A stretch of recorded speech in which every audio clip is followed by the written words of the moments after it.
Welcome, everybody, to another edition of Legal Tech Week. This is the show where we talk about the top stories in legal tech and innovation from the past week or so. And we are today going to be talking a little bit about RelativityFest, the Relativity Discovery Company just had its user conference all week in Chicago. A couple of us were there, and I've invited Relativity's own David Horrigan, who's a occasional panelist on this show, to join us. He is still in flight, and so he's gonna hoping to land any moment now and join us. So we may hold off a little bit on that. And also, Niki Black, one of our regular panelists, is going to be joining us a few minutes late because she is off on another webinar at the moment. Will be coming in shortly. And as for us, I'm Bob Ambrogi. I'm the author of the blog Law Sites and also have the podcast Law Next. And our other panelists today, speaking of Relativity Fest, Stephanie Wilkins is still there on site in Chicago. Say She hello. can't leave the Hyatt. Whoops! Now you got muted. You're muted. You are muted. You are muted. Yeah, no, I mean it's like The Shining. Like you have always been living at the Hyatt Regency Chicago. Yeah. Yeah. Okay. And Stephanie, and then Victor Lee. Hi everyone, Victor Lee, assistant managing editor for the ABA Journal. Yeah, I know the feeling of spending a lot of time at the Hyatt Regency because all ABA events are there. I think we have like a special deal with them or something. But yeah, I definitely get the sense that sometimes I can't get out of there either.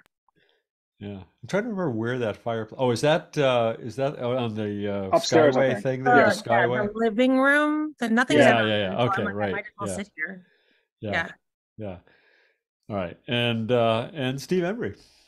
Hey, Steve Embry here. I write the blog Tech Law Crossroads, and I too have spent a lot of time in the bowels of the Hyatt with various tech shows. Yeah, and we'll all be back to ABA Tech Show, I'm sure, when that happens in, what is it, February? February. The dates are End of February. February this year. Okay. End of February. All right. Actually, this year it's the middle of February, so moved up. Oh, that's really early. What happened to St. Patrick's Day? We moved it to Valentine's Day. Okay. Oh, that's right too. It's February 14th. Love, like legal tech. Yeah. Good. As if our spouses don't already hate us enough for all the conferences we go to. All right. Well, let's see. So I think we should hold off on talking about RelativityFest till David comes on the off chance he actually does make it. So we'll give him a little time here, and so let's hold off on that and talk about some of the other stuff. So maybe I'm going to take my moderator's prerogative today to talk about the Thomson Reuters Ross lawsuit, because I think that's one that I'm really interested in. I've been following it for a long time, and there was a development in that case this week. That's the case where, it's the David versus Goliath case, essentially, of Thomson Reuters having sued Ross Intelligence, which was, the all the buzz legal research AI startup. One of the, one of the first to really be talking about its use of AI to kind of streamline the legal research process. There was a time when it seemed like you couldn't open a legal tech magazine or blog or news site or anything else without there being some story about Ross. They were all over the place. Everybody was talking about him. You couldn't go to a conference without Andrew Arruda, their CEO, being there speaking. But that lawsuit pretty much shut them down. They were unfortunately at a point where they needed to, and Andrew is sometimes in the audience here, but they just couldn't really afford to, they were at a point where they really needed to raise some money or get acquired or something. And with the lawsuit happening, nobody was going to invest in them. And that kind of spelled their demise. But thanks to the wonders of insurance coverage, the lawsuit continues, with their insurance company continuing to defend the claims and to bring counterclaims against Thomson Reuters. And it's a pretty interesting lawsuit in the sense that Ross is really kind of challenging this whole premise that Thomson Reuters has copyright in things like its key number system and its Headnotes. And part of Ross's argument is that the key number system is just like stupidly obvious. I mean, it's just how you organize the legal, basic legal concepts like contracts and torts and whatever. And that a lot of the headnotes are essentially just quotes taken out of cases. They're not really acts of original authorship or anything like that. And there's Niki Black. Hey, Niki, welcome. Hi. Sorry I was late. That's okay. That's okay. we may have another one join us even later, so you're ahead of the. All right then. Yeah, you're early compared to some. Because David Horrigan is going to join us when he gets off a flight, hopefully back from RelativityFest. So I had just started to talk about welcome, and I hope you had a good. I know you did a webinar for the Vermont Bar Association. I hope that went well. Yeah, it was good. It was their annual meeting, and the guy that followed me was a Buddhist philosopher, and I felt like I really came in under the bar with that coming after me, but no, it was good. Yeah. Anyway, I was just talking about the Ross Thomson Reuters Ross ruling this week. So against that backdrop, the suit has been going on for a while. There's been a whole lot of discovery going on, a whole lot of depositions, a whole lot of expert witnesses, and then both parties move for summary judgment.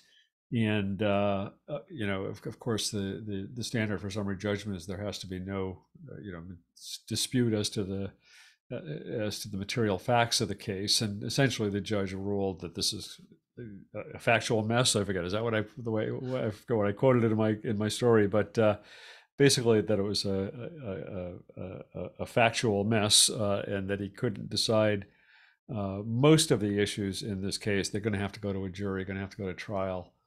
But that said, I thought that one interesting thing is that he did find, as a matter of law, essentially, that Ross had been copying Thomson Reuters content, headnotes and key numbers. That I don't know if they had changed their tune at some point, but certainly at the time this lawsuit started, they were denying that. They were saying there had been no copying going on. And of course, they had this whole arrangement happened through this company called Legalese, which is a legal research company. And Ross had hired Legalese.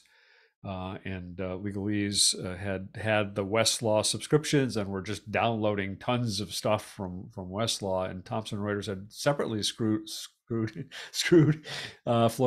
slip, sued Legalese.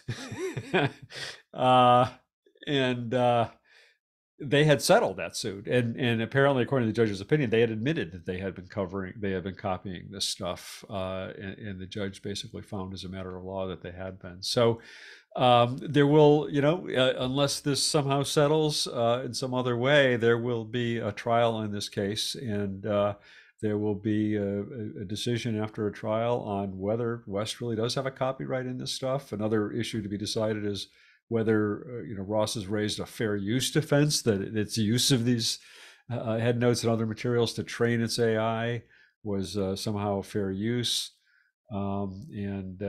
So I don't know. In this age of everybody talking about AI and legal research, how this turns out could really be interesting. And given some of the other lawsuits out there, I think Niki, I think I saw you pointed this out at some point in a tweet or something. But given some of the lawsuits out there over using various materials for training generative AI, there could be some precedent here for stuff that's going on now. So anyway, that's my take on that. Anybody have any thoughts or comments on that? Yeah, it's interesting because I think one of the first. Well, I mean, a long time ago, I think one of the first features I did for the ABA Journal was about something. It was about Carl Malamud and all the lawsuits that he had with Lexus and Westlaw and those types of places. And I remember asking him just the very question about what about the headnotes? What about the citations? And he made it pretty clear. So no, that's their IP. They can protect that. That's not what we're using. We're using the actual text of the law and whatnot. So yeah, I'd be interested to kind of see what he thinks about all this, because obviously, like that's where he was willing to draw the line and kind of make that distinction and not not fight that battle on that. So it's interesting. It's kind of like how come, like why he made that decision, and sort of like how that, in this case, I assume that there was, like they weren't necessarily just using it, they're using it more to train the AI as opposed to actually passing it off and whatnot. But still, it's interesting sort of like where people draw lines on these things. Yeah, I think that's interesting. It has been kind of a given, I think, and people who talk about Thomson Reuters that, oh yeah, the headnotes are editorial and they have the copyright in that. But this, and maybe it is still a given. There's no decision yet, but I think the judge left it open that it's something to be figured out. Yeah, and it's probably like a lot of cases like that is, who was telling what to whom about the products that were being used, and what legalese was telling Ross. It's an interesting case to all of us because we all knew or know he's still around. We all know Andrew, and he was one of the first people to really trumpet AI and its use by lawyers and legal research. And they had those black Ross T-shirts that he and his team all wore to every session of every conference, and they were likable and are likable and dynamic and good speakers. And I know when I first heard of the lawsuit, I felt bad for Andrew and Ross. So I guess you can never assume that you know everything there is to know about something. Yeah, exactly. Well, no, I think it is easy to feel bad for them with the whole David versus Goliath thing. But I think, just total face value, they did hit on like one of their key distinguishing features, which I think is why they came out swinging at them. And whether or not it is copyrightable, I'm not the judge here, but I face value totally get their claim that it is. Yeah. It's also interesting when you think about the legal research market, and given that 5 years ago there appeared to be these kind of two legal research startups that were possibly poised to become bigger players in the market, and Thomson Reuters sued one out of business and bought the other one out of business. So there you go. Yeah, I was gonna say maybe there's an alternate universe out there where they were the ones where Ross was the one that got bought for $600-something million, and Right. Case Text is the one that's out of business. A different simulation, maybe avatar based. Maybe. Are we in a multiverse? Is that like a different? Yeah. Parallel, multiverse, parallel universes. Yeah, I think so. Yeah. All right. Well, let's see. All right. Well, actually, speaking of AI and multiverses and all of that, Niki, you had a really interesting story this week on the question of whether a federal agency should govern AI. Can you talk about that? Well, I thought it was interesting. Story, but yeah. Well, I did submit a story that I wrote.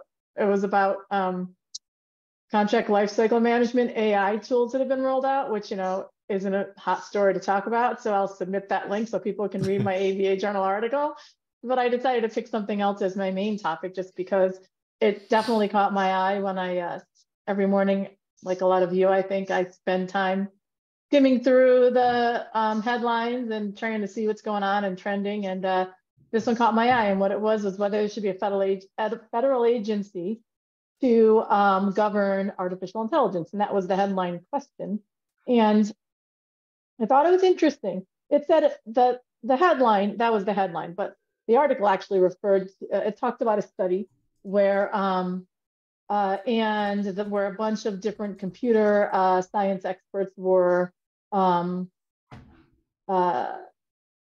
queried. They did a survey, and the computer science experts thought that there should either be a federal agency or else worldwide oversight. And I actually think that I think I'm feeling a little philosophical coming out of that conference where I had to listen to the Buddhist philosopher talk about AI for half an hour. But a lot of what he was talking about kind of made me think a lot about simulations, but also Star Trek versus Terminator, or the Jetsons versus Battlestar Galactica. Like, which way are we going with this artificial intelligence? And are we going to have like this innate Are we going to have this world where everything is wonderful and beautiful? Are we going to put good into this thing to make it become good? Or is it going to be the ultimate evil that takes over the world? And I think that actually that world organization thing reminds me a lot of the Star Trek side of things, right? That's how Star Trek, initially the Earth, and ultimately all the different aliens that they discovered, they have the unified, now I'm having a mind blank, the planetary, Federation of Planets, the Federation of Planets. United Federation of Planets, right. Yeah, I knew there'd be another Trekkie here. I knew Victor would be able to help you with that. but like the United Federation of Planets, initially it was the world had to come together on Earth to control, to as one, to actually emerge into the enlightened side, into this new world. And then it became a United Federation of Planets. And it was all of these, aliens and humans working together for the good of the overall universe. And I know it sounds extreme, but we're at this tipping point right now where they don't understand how the AI works. They don't actually understand how it reaches its decisions. The people that are creating it don't understand it. And the people that are creating it have actually said they're concerned. And they are the ones that want this regulation. Except they want to be the one to regulate it. They like the corporate, they want to make sure that they regulate it. And they're the evil ones to begin with. I mean, come on. But I think that the idea of a worldwide, I don't think we're going to be able to do that right now. Can you envision the entire world coming together to try to regulate AI? But I thought it was it's at the very least a federal agency, but I still am so concerned that they don't even know what TikTok is. So I'm not sure how we're going to be able to, mess around with understand AI sufficiently to come up with any sort of plan. But I think that at least there would be a way to get started. But at this point, I almost feel like, and I said this earlier when I was talking at the Vermont meeting, but I almost feel like, the cat's out of the bag and there's nothing we can even do at this point. This is already, the train's out of the station, and I don't think there's anything we can do to rein it back in. So I'll leave on that. I'll leave I'm going to leave on that note. I'll let the rest of you. What do you think? On that cheery note. Yeah. My biggest concern in regulation, which I do firmly believe there has to be regulation of AI, but my biggest question is who's going to be regulating? I'm afraid it's going to be people. You don't want people regulating purely out of fear. You don't want people regulating out of ignorance. You want the tech people involved in the regulating, but not with a corporate interest. And so it's like, who is going to do this in a way that it's ever going to be right? And this is where my pessimism comes in, or realism, as it were. I don't know how we get it right. I think it needs to be done, but it's very uphill. Well, look at how well Congress is functioning today. Right. I mean, what are you worried about? We should just have a brain trust in the Hyatt Regency in Chicago. Well, it'll be the people who are in charge of impeaching Biden. And they're going to want to come up with the rules because they're really good at coming up with like evidence and acting on it. No, I mean, but I feel like there's always this debate, right? I mean, with the autonomous vehicles, who's gonna make the regulations, or are we gonna have federal regulations, are we gonna have state regulations, is it gonna be agencies, blah blah blah, is it gonna be the trade associations themselves coming up with things? I think there's always some kind of like whenever any kind of new technology comes along, there's always gonna be something like that. And then I mean, ultimately, I kind of feel like it always ends up just being this kind of like, okay, well, agencies will come up with some rules, but a lot of it will just default to like what whatever existing laws are, and they'll just like kind of analogize it to whatever the new technology is. So like, for AI, it'll probably just default to whatever's closest to it, which I don't know if there is anything, but that seems to be the standard operating procedure for a lot of these things, especially in this country. Can anybody explain to me what it even means to regulate AI? I don't get it. I mean, what is that? How do you regulate that? What does it mean? You have rules about who can do what with it and how. Yeah, that's going to happen, right? And the purpose can be used, and yeah, and that's not ever going to happen. Well, no, that's why I think theoretically regulation is important and necessary, but I still do not see how we get there. Yeah. You look at one of the other vexing problem that we have today, which is data breaches and privacy notifications. Well, we have 50 different states with 50 different standards, and the federal standard is not even possible. It's not even Well, not even possible to discuss. One of the earliest AI laws on the books is a local New York City law. Like that's like, and like there's like a Colorado insurance law. Like it is the opposite of a national approach to this, let alone a global approach to this. well, and that's where that's. I mean, I keep waxing philosophical just because what this person after I spoke was saying, but you know, his philosophy thesis was that the system, the intelligence of AI is only going to be as good as what the input is. And, you know, it's either the good or the bad of humanity. And that it may ultimately end up being like two different intelligence systems, one good and one bad. And I was like, you just described the plot of Terminator. So I don't feel like this bodes well for us, you know, like, so, I mean, I don't know where, go ahead. Sorry, I didn't mean to interrupt you, but one other point totally different from this article that you have is that there was the one bullet point, like I put it like a throwaway line in the article that is more disturbing than anything I thought, where it said other key survey findings, 62% predict AI will increase racial, gender, and economic disparities. I mean, what the fuck? I think it's gonna take the worst of humanity and amplify it. And I think that's the danger. And that's where we are right now. There are no controls. There is no regulation. And soon it's going to be Terminator where we already have it. They've already put GenAI into those stupid Boston Dynamics dogs. That's terrorizing. Terrifying. Yeah, that's terrifying. And, you know, and they already, you know, that they already have those Boston Dynamics robots, the human ones, simulated human ones and the dog ones with built-in guns. They're already being used in hostage situations and where there's bombs. Like, I mean, it's over. Like, it's over once they can actually start thinking for themselves. Like, and I think we're already there. I've already seen headlines where they, like, not the government, but private people have already tried to put AI into robots. And it's like, I can't, like generative AI. Like, it's terrifying. Yeah. So I think this came up in, not to jump ahead to Relativity Fest yet, but this came up in a couple panels, or one I was particularly on with Bob and Joy Heath Rush and a bunch of the journalists where the access to justice question came up. And like, I tried to, I'm like, so much is like, it has the potential for so much good. Everyone keeps using the word potential, which is 100% true, but there's a large jump between potential and people actually making the effort to do the good.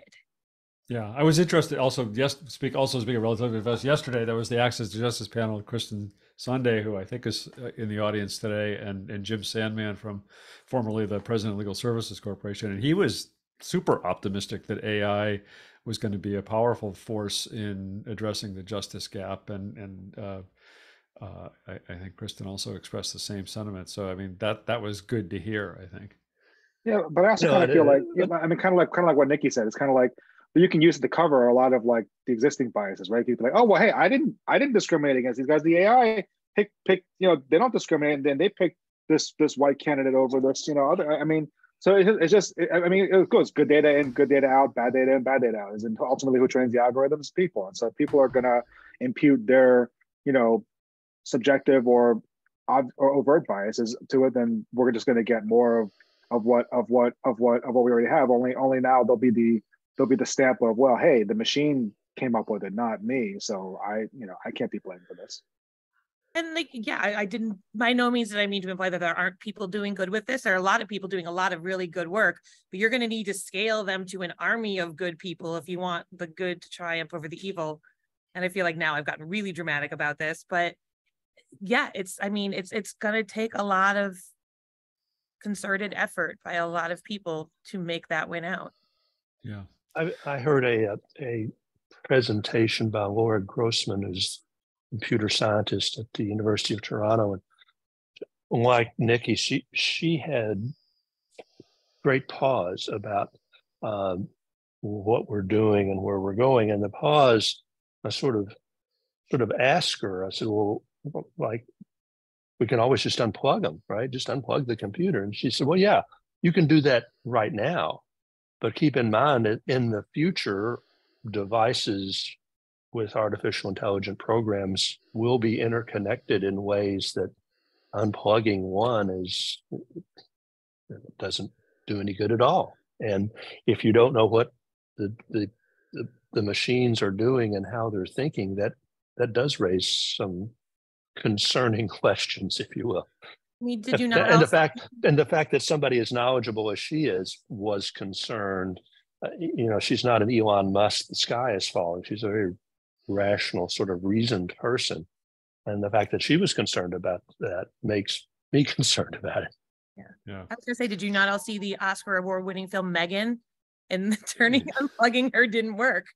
Right. And I was gonna say that's Battlestar Galactica, right?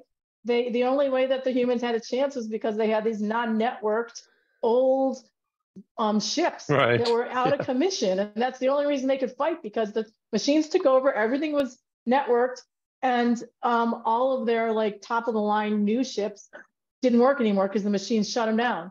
So like we are literally entering, the stuff that you just said, Stephen, and what this Buddhist monk was saying and all these articles I'm reading, like I love ChatGPT and I think it's really cool, but I feel like this is like the honeymoon phase and it's almost over. I often reference Buddhist monks and Steve Embry in the same sentence. he's got the look. If he only had a robe on, it would work. So about a year ago on this show, before we were talking about the AI multiverse, we were talking a whole lot about the metaverse that was coming. And although a lot of us maybe have forgotten about the metaverse, there's at least one person who apparently hasn't, I think, judging by a story Victor has this week. So you want to talk about that, Victor? Yeah, I mean, because I was just kind of wondering, the reason why I just chose it was because I was just kind of wondering about this the other day. I was like, because I mean, doing all the ChatGPT and generative AI stuff, I was just like, wow, remember when everyone was like all crazy about the metaverse and how that was going to change everything and how this was going to be the next big thing and was going to revolutionize everything and blah, blah, blah. And I was just like, whatever happened to that? And then I just kind of, I found this article about, Mark Zuckerberg not being able to quit the metaverse. I mean, look, when you rename your whole company, Meta, I guess you can't really then just pivot and do something else unless you're gonna, but yeah, it's interesting. I mean, and again, I know people were always, they were never as big on this as they were on other things, because I mean, you have, with ChatGPT, it's something that people can kind of get very easily. It's easy to use. It's something that like you can use it for fun, but you can use it for other things. You can just play around with it, or you can actually use it for research or to help you write or that kind of stuff. So it's the more practical uses. Whereas with the metaverse, I think people were confused. Okay, well, do I have to buy all the equipment? Do I have to wear these goggles all the time? Like, where do I go? Like, what do I do with it? Like how do I interact with people? So there was a lot more unknowns with it, and I always kind of felt like that was going to be sort of a barrier to like widespread adoption of it. Just this idea of like, well, people just might not want to bother with it at the end of the day. I mean, it's one thing if everyone's doing it, but if there aren't enough people that are actually doing it and encouraging you to do it and making you do it, then what's the point? And so, yeah, it's interesting. I mean, just seeing how quickly something like ChatGPT has been embraced and adopted and utilized for a lot of things. We don't always see that with technology, and I think that's the reason why, is because very often, a lot of times, it's stuff like this where it's like, you don't really know like what the practical use of it is. You don't know, what the actual investment's going to be. You don't know like how many people around you are going to be using it. Because if you're the only one on the metaverse and nobody else around you is, then it's like, why are you there? So yeah, I mean, it'll be interesting to see whether it's still around. But I mean, very often these things, look like they're going to die, but then they make a comeback for some reason, like QR codes. I think we all thought QR codes were dead in the water, and then all of a sudden the pandemic hit and they became in again. So who knows? Maybe just the metaverse was just a few years ahead of its time, or maybe it's maybe there's still another use for it down the line. But yeah, right now it kind of looks like it's not going so far. I will have to note though that right before the show, I did see an article, an announcement by Meta that their avatars in the metaverse are now going to have simulated legs. So now that we got legs, maybe it'll be a go. I like the line, and again in the story that Victor pointed to. In 2022, Meta's Reality Labs division reported an operational loss of $13.7 billion. So apparently Zuckerberg never saw that movie Reality Bites. Yeah, but that's like nothing for him, right? 13.7 billion. It's like pocket change. I guess. I did see a video in I think it was on LinkedIn. So in my LinkedIn feed just a couple of hours ago, where it was probably during Zuckerberg's speech, but it showed him interacting with this guy in like almost like holographic form. It was unbelievably realistic with some other guy in the metaverse. But I don't think it's the metaverse that's commercially available. But I think they're previewing some product. But it was interesting because the guy, it showed there's two heads pointing at each other. They're both kind of looking randomly in places, but they're both going, "Wow, this is so real. It's like I can see you." But it was like these floating heads. It's what you could see as the in terms of what the video was showing. But I mean, you can see some value in that, but I don't know. It's hard to envision the metaverse ever being a thing unless the world goes to crap and nobody can leave their house. You know, I'm glad you brought that up because I remember, I think when I spoke to some people who were some lawyers that were getting into it, they were like, "Oh yeah, it's perfect for the pandemic. It's perfect for people who don't want to come in, and you can work with people remotely, people who would just stay at home and blah blah blah." But now it's kind of like, well, that seems to have passed. Or I mean, there's still some people who aren't going to want to come in and do that stuff. But yeah, I mean, people want to get back to normal and do their thing. So, well, that's also a sci-fi book, right? It's a really popular, well-known one. That's where Meta came from. The Metaverse. Ready Player One, I think, right? Ready Player One. That's one of them. Yeah, for sure. But that's because the world became so impoverished because they're only really rich people, and all the poor people literally lived in like tenement housing, like almost everyone in the whole world. So that was their escape. But that's literally the direction we're headed, right? Like, so maybe we're all going to be in the metaverse quicker than we think. You did not observe enough from this Buddhist philosopher. Yeah, like you're in a really kind of not so zen mood here today. You really disturbed me. I'm going to have nightmares now. I don't know. We'll see. All right. Well, why don't we take a moment to meditate on Steve's story this week before we? I want to apparently David Horrigan is getting close to joining us. His plane has landed, so the Eagle has landed, and any moment he may be joining us. But so let's David David will soon be in the. David will soon be in the building. David will be in the building. So let's hit on your story. And then you want to talk about the poor big firm lawyers. I don't really want to. Are you asking me an option? Or you want to talk about Microsoft and the Mayo Clinic? Your choice, whatever you want. Okay. Well, I don't get to talk about big law and big corporates a lot. You know, it's like it was an interesting article by a guy named Hugh Simons in law.com, and the thing that made it interesting to me is after I got to the end of reading it, I discovered that Hugh Simons is actually the chief operating officer of Ropes and Gray. So that some of his conclusions and some of his alarm, I guess is the best way to put it, rings true. But one of the things that he noted is he noticed some statistics, and I wasn't clear where they came from, but the increase in the number of in-house counsel between year 2000 and 2022, around 77% increase, and the AmLaw 100 was only a 23% increase, and the AmLaw 200 was only a 10% increase. And Simon sort of concluded from that it would appear that in-house lawyers are doing much more than they ever did before. And that would sort of assume that is removing or taking away work from outside lawyers. And he proceeded to also make the point that in-house lawyers can now do a lot more of sort of the standardized, I wouldn't say commodity work necessarily, but I guess commodity work through automation tools and AI that historically perhaps they would be sending out to their law firms, which kind of puts a squeeze and on law firms that don't do what I would call bet the company kind of cases. He didn't call them bet the company, but that class of cases where you need a specialized lawyer and lawyers in a particular area because the value of the deal or the case is so large that cost doesn't matter and you don't have the capacity in-house to do that kind of thing. And would, of course, trend in favor of the AmLaw 100 law firms that have much more capacity to do that, and the name recognition. What's the old saying? You never get in trouble for selecting IBM. I guess maybe today you would, but back in the day you wouldn't. And so if you have a bet the company case, there's a certain number of law firms that you can hire for which you won't be criticized. The other interesting thing that he noted, which was a little surprise, well, I guess not terribly surprising, he made the point that being an equity partner today in an AmLaw, particularly an AmLaw 100 law firm, it's really not the tenured position that it once was. You're expected to be a great lawyer, you're expected to bring in business, and you're expected, according to Simons, to bring in business that can be leveraged to make it much more profitable.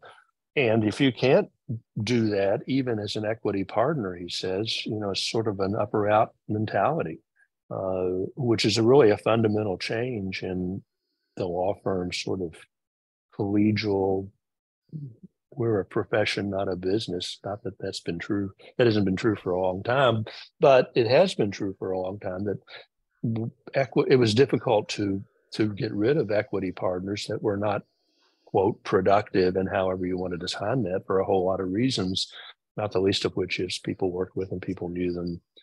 Most firms have a percentage of partners that have to vote you out, not just, it can't be done by the managing partner if somebody raises a stink. And if you follow Simon's logic, that could be changing in a very fundamental way, which I don't know if I guess it's not necessarily good, but it does recognize the fact that these are huge law firms, are huge business operations at the high end level, and it's no different than any other business would behave. If you're not productive and you've been there 35 years, you're gone. So anyway, I thought the whole thing was pretty interesting, particularly given his position as an insider at a very, I guess Hobson Gray is probably an AmLaw 100 firm. It's certainly in the top 200, but I think it's probably in the top 100. I thought that was interesting for that reason. I think they're 50 even. Yeah, could very well be. Yeah. I'm watching Dennis Kennedy's comments in the chat, who is in fact a former in-house counsel, who appears to not be overly impressed by the story here. But sorry, Dennis. It's definitely some interesting insights. I mean, I remember one of the earliest interviews I did on my current other podcast, on the Law Next podcast, was with Mark Chandler, the chief legal officer at Cisco for a long time. And I mean, he basically talked about, he considered his legal department a law firm. Basically, that's the way he looked at his legal department. And then law firms and ALSPs or whatever were just people to help supplement what he was doing in-house at his law firm. Right? They weren't, it wasn't like we're the client and they're the lawyers. It's we're the lawyers and these other firms and ALSPs are, help supplement what we do in-house. Different perspective, I know, but I think some legal departments certainly have that take. I'm happy to talk about Microsoft. Maybe that'll make. Well, Well, we can, let's. I think. Yeah, David's gonna have to be on the tail end of our discussion, I think, because we're gonna run out of time if we don't start talking about RelativityFest sometime soon. So hopefully he can swoop in at the last moment and share some brilliant insights. They're probably like sitting at the gate waiting for the you know how that goes, for the plane to leave ahead of you or something. Right. It's always slow to deboard when you're in the biggest hurry, I've found. Yeah. So and actually, I mean, there's, besides the Relativity Fest itself, which we can talk about, there was also news out of Relativity, which is that Relativity this week unveiled its AIR for review, which is its generative AI driven e-discovery review product, which Shocker. It described. Huh? What a shocker. Shocker, right. And even further shocker, they're not actually releasing it yet, but it's going to be coming down the pike someday soon. But I thought it was interesting because they kind of positioned it not as not as a be-all, end-all review product, but rather as very much supplemental to their core review products and even to their other AI review products that they already had. It's funny. I mean, I got a demo just ahead of the keynote last week. I'm sure you guys did. Some of you guys did too. And I said, well, like, before you were telling me that your AI review product was the be all end all AI review product, and now you've got a new AI review product. So how does that work? Well, the old one is really good, and this is supplemental to the old one, I guess is the way they kind of put it. In better, they put it more articulately than that, but I feel like that's kind of the way. I think it's an interesting dilemma, I think, for some companies, that this issue of, well, we already had AI products and now we're rolling out these new AI products, and in some ways having to kind of change how we talked about our former AI products in order to boost up our new AI products. And look at that, right there on he cue, is. right on cue. How'd you do that, Bob? Had him waiting in the wings the whole time. It was David, we were waiting for you. We just started to talk about RelativityFest. Actually, I was talking about AIR, but we'll get to RelativityFest. So thanks for hopping on at Logan. I hope you made it to Logan. I mean, I guess this means it's a brilliant arrival time and not obscenely late. And Bob, greetings from your hometown airport. You can see all the good citizens waiting to start their weekends. And whoa, there was one massive GDPR violation, but I think we just got the back of people's heads, so I don't think that's actionable. Hey, thanks for having me, Bob. Great to spend part of Friday afternoon with you. Yeah, well, just a few hours ago that I was at that very important airport, it feels like. So I know.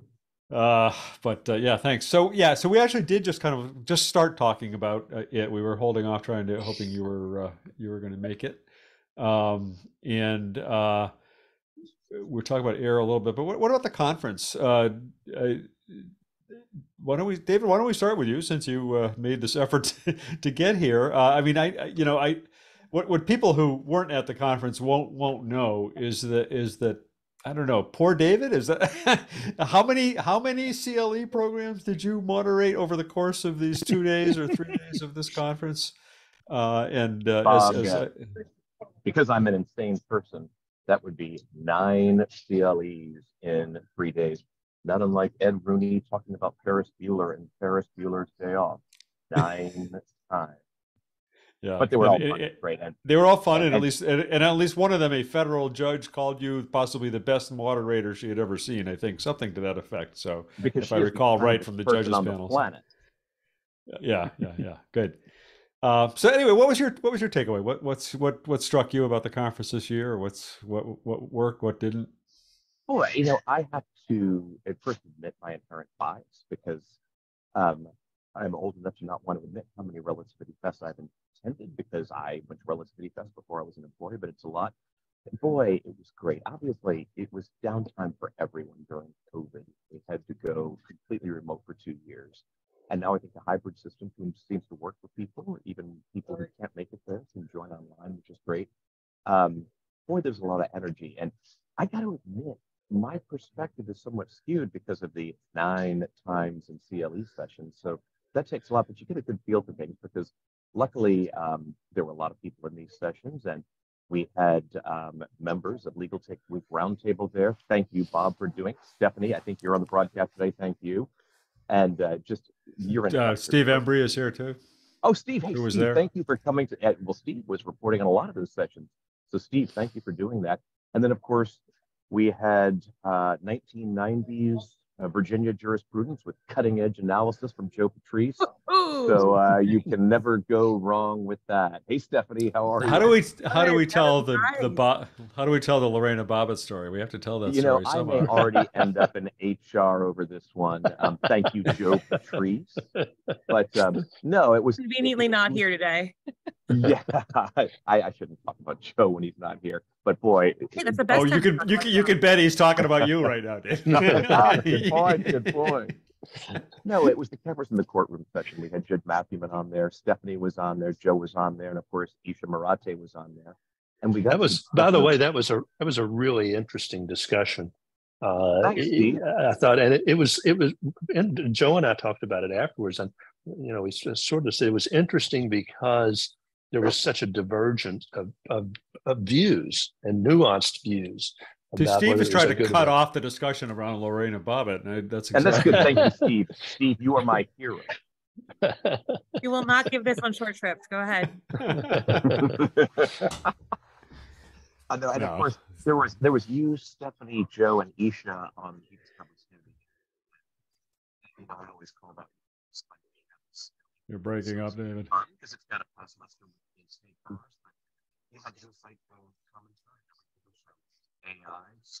Is that just me? No, David, we can't hear you. Well, I think he's convenient inaudible for the story he doesn't want to tell. Oh, okay.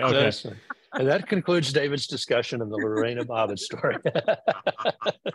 Is there any audio back? It's not working too well. I'm going to try something else. It's just, I think it's the bad connection is the problem. I think it's Wi-Fi wherever you are. I can give this setup until he comes back. We're discussing cameras in the courtroom with Judge Matthew Min, me, Joe, Isha. It's a great conversation, but then it's talking about possible ways things can go wrong. And he brings up the 1990 whatever case it was of Lorena Bobbitt in Virginia federal court, and how they had, I'm still giving him time to come back, but so at one point it was live court feeds like set between nobody had control over the cameras, and they happened to show some very graphic evidence from an emergency room that no one ever intended to have on TV. And so, not thinking, David says, oh, is he there? Hey, do we have audio now? Oh, perfect. Ooh, wow. I just got you to the setup of where the cameras showed some graphic emergency room evidence. Now you can take it back over. Well, and there was the graphic, and basically the discussion was pool cameras and cameras in the courtroom. As many of the viewers here know, federal cameras are allowed in most federal courts, but they are prohibited in most federal courts, with the exception of some pilot programs, the Phil Mickelson suit being one of them. And so it's a real issue if you've got one camera, if you're showing things that shouldn't be shown. And we got into the ethics rules that involve lawyers, journalists, as well as judges, and whether cameras are going to really affect what people say. And there's been all these arguments about whether there should be cameras in the Supreme Court, a federal court, of course. And the idea is it'll change what goes on in the courtroom. Now, whether that's for better or for worse, I don't know. I think Judge Matthewman is really for transparency, but he's got his own reservations about cameras in the courtroom. And Isha, being a former broadcast journalist, was great. And Stephanie, you had great perspectives as well. It's an interesting one, but that was one of them. State of the Union was great. Well, wait a minute. You got to fit. We have to finish the story. All right, Stephanie's gonna have to finish it for you then. Right. All right, Stephanie. To preserve my career, why don't you finish telling the story? So the way the panel is set up, David is standing here, I'm right next to him, and Joe is on the far end of 4. So my back of my head is to David. I'm making eye contact with Joe, which is never in the future a good panel setup for anybody, or the best setup you pick. But so he's like, yeah. So they showed this, graphic emergency room pictures that they probably should have, and then they just immediately had to cut it short, or they had to immediately cut it off. They immediately had to cut it off, and I just went, and then Joe went, yes, so did Lorena on the whole panel, and then David still didn't figure out what had happened. He's like, yes, I had to turn to him and be like, interesting, because I actually, I've never seen him step away from a podium before being like, oh my God. Yeah. And I would also note for the record, David, that I don't think I've ever seen anybody's face redder than yours was at that moment. Whoops. The problem is that I had gone into such, let's say, linguistic gymnastics on not to tell the whole fact pattern, but he's just like, to give the facts of the case. We're even going to say what Lorena Bobbitt was, and then just happened to casually throw it in and then cut it off. And we also had another panelist who had no idea what the Lorena Bobbitt case was. So know what it was. Yes, right. Not along, and then she had it was one of those things where we told her afterwards, and we kept telling more and more details, and you couldn't make it up. And but so to the point of Jim McMillan in the comments, it's like, can you believe we're still talking about cameras in the courtroom? That's still an issue. I mean, it is kind of crazy, right? And because it's still an issue. Well, in my argument, my concluding thought was, I think it's actually going to become more of an issue going forward, because now that we have all this potential for deep fakes of trial court footage, I think it's going to re-raise it and maybe take it back to not wanting them. And that's a great point. Towards wanting them. Yeah. Because, you know, if you don't allow them, you know the deep fakes are fake. Yeah. Yeah. Right. Yeah. All right. So we heard David's take. Just apart from Lorena Bobbitt, Stephanie, any other thoughts just on the conference or anything else that you saw or heard there that really jumped out at you? Or Well, the Access to Justice panel was excellent, and going hand in hand with that, the panel about the women judges and the Taliban and how the National Association of Women Judges is working to get them out and provide for them was just, it was just mind blowing. I've never seen a panel like that at a legal tech conference. And, you know, they had one of the extracted women judges from Afghanistan. It was just amazing stories, and they're doing amazing work. And I know as a speaker, you got a little gift card that you could contribute to a cause. And I haven't yet looked at what all the causes are, but I'm pretty sure after seeing that session and meeting those judges, I'm going to give it to that. But yeah, just really, truly impressive and moving stories. Like Judge Karuti was just like so brave. And David, you did a great job of talking her through that. Because I feel like some people were asking her questions that were not on her, like, oh, how do you solve the system of the Taliban? Or what is, like, explain Sharia law? And I'm like, she's not responsible for solving the Taliban system. Like, she's lucky she got out. And I thought you did a very good job of totally changing that question and posing a related one to her that was appropriate for her to answer. Thank you, Stephanie. I really appreciate that. And that was a difficult effort, but it was one I was happy to do because she is an absolute hero. And I'm not just trying to plug Relativity Fest here, but if you get a chance, these sessions are available online. You can see Judge Karuti, and we did this one in association with the National Association of Women Judges, and the International Association of Women Judges is active in it as well. Judge McLeod from the United Kingdom, who's also on our judicial panel, was part of it. And the fact that she got out was amazing. And of course, you saw me trying to translate the questions. Judge Karuti's knowledge of English is just incredible. English is her third language. And I cannot imagine, as a judge and a lawyer, trying to articulate the way she does in your third language after what she's been through. And we got to meet her children, and boy, I think the word hero gets overused too much. She's one of them, and she's legit.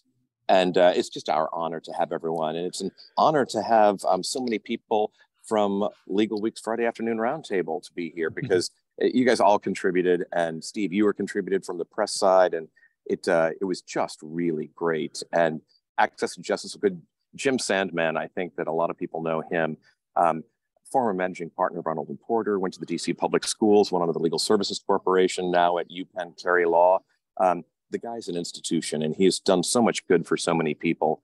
And it's gives you a good feeling, and you're happy to do your job on this. And okay, I guess it's a shameless plug, but it's great that Relativity lets us do this. Yep, and Kristen was in the audience today. It was also on that panel, so shout out to her. I was going to say, it's obviously Relativity Fest is a vendor conference, and there were certainly, as you would expect, lots of sessions on how to use Relativity, new products, demos, and those sorts of things. But in all fairness, I was struck by the fact that the number of substantive programs, like we've been discussing, really had nothing to do with Relativity whatsoever, other than you guys thought it was sort of the right thing to do to have these kind of programs at your conference. And I thought, kudos to you guys for doing that, because it, for most of us here, I mean, we know what Relativity is, and understand the products, but we're not users of the products. So some of those sessions were certainly above my head, but to have all the offerings that you had for really non-Relativity things and interesting topics about the profession, that was good. I appreciated it as an attendee. Thanks, Steve. That means a lot, because there's a reason it's called Relativity Fest. And the shorthand is Fest, because you go there, you want to have a good time. And obviously, it's an educational conference and also a user conference as well. And there's the stuff, as far as Relativity, re-emphasizing Relativity Server, being a hybrid offering with on-premises as well as going into the cloud with SaaS. But then people want to break from that. I mean, they do that 40, 50, 60, 70 hours a week. And that's why, we wanted to do the judicial panel, and we don't just talk about, okay, here's the 6-pronged test of Federal Rule of Civil Procedure 26B. We want to get into some of the topics of the issues and that the judges face and stuff that you can sit back and have a good time. And from day one, they tried to have keynotes that were a little bit off. You want to break. You want to, obviously, it's a user conference. You want to learn, but you want to have some fun and learn some other things as well. So, Steve, thank you for the coverage and thanks for being there. Yeah, two things I want to say about it, and I know that there's at least one person in our regular audience who happens to have his own podcast who doesn't necessarily like it when we talk about the sort of behind the scenes stuff at some of these conferences. But the press room, fantastic press room. I love it. I love it when conferences have a press room in the first place. And it's even better when they give us food. With food. And not only, also, the press contacts are there in the press room for you when you've got a question or need help with something. They're right there. You don't have to wonder, how do I find them? Where do they go and wander off to? Really good thing. Also, kind of a press briefing with the executives. I had never met Phil Saunders before, the CEO, the newish 10 months or so CEO of Relativity, really. I was really impressed. I got to say, what I really like this is his. I almost want to say reckless transparency. I mean, he's clearly very committed to being very open and transparent and talking. Not to, I assume to the staff, David. At least that's what he kept saying. He was been very frank and forthright with people on the staff. But in talking to us in the press. Just seemed to not hold anything back. He was just, I appreciate that. With Phil Saunders, what you see is what you get. Yeah, perhaps to the chagrin of those marketing people you just mentioned who are fantastic. Yeah. I'm 100% a Phil fan. I was talking to him at the party and I was like, you understand how refreshing it is to get a CEO or any executive who just doesn't try to blow smoke at us and just is so honest. He's like, why would I not be that way? I'm like, I see your question, but you are a rarity, sir. Yeah. Yeah. Yep. Remember, this site is completely full. We're looking for about 25 to 30 bags to check. We got one so far. We'd like to get. Sorry, are those announced? That's your. I was like, where's that voice coming from? I'm like, is there another panelist I forgot about? And I'm like, did Phil Saunders magically arrive? Yeah. No, those are 25 passengers who are going to have to check their bags now. Oversold. Okay. All right. Actually, one other thing I'm just going to say, I know we're just about out of time, but I like the way they did the keynote this year. I think they've done it this way in the past too. But again, a lot of I've talked about the problems with conference keynotes. I often hate keynotes at conferences, and generally it's like one talking head, often talking about something that has absolutely nothing to do with law or tech or whatever else. And the way they did it, it's basically kind of a product rollout. I mean, Phil gives a little bit about the vision and the thought. And then Chris Brown comes out and the product chief product officer, is that his title? Something like that. Vice president of product. I'm blanking on his title. I'm sorry, Chris. No, that would Chris Brown, chief product officer. Chief product officer. Okay, but instead of just him talking, they're bringing out the teams who worked on developing sort of these different enhancements and products, bringing on customers on stage to talk about their experience and kind of testing them out and using them. So it makes for a really nice, actually an interesting and engaging kind of a keynote, as opposed to just one person up there talking about here's what we've accomplished this year and here's what we're doing next year. So I like that format. So good for them for that. I think we are just about out of time here. We are out of time here. So really appreciate, David, I really appreciate your effort to hop on at the last minute, and Stephanie from the difficult scene of having to hop in from the Hyatt there. I will never leave the Hyatt. Part of me will always be in the Hyatt. All right. And Niki for hopping off your webinar, and Steve and Victor for wherever you hopped in from. Appreciate it. And everybody else listening, we'll see you next week. So long. Thanks, Bob. Have a great weekend. Bye. See you guys.